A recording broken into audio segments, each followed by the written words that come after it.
Assalomu alaykum, yaxshimisizlar? Xadichaxonni hozir ko'rib chiqdim. Reanimatsionda yotdi. Operatsiya muvaffaqiyatli o'tdi.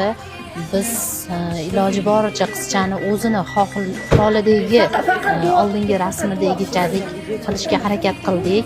Yuz, ko'z, burun, qosh hammasini tikladik dedi va shunday bo'ldiki, hamma narsa tortilib yopildi. Boshini shu joyiga ozgincha teri yetmay qolgan, deylik, shunchacha teri yetmay qolgan. Men o'zimni terimni beraman dedim.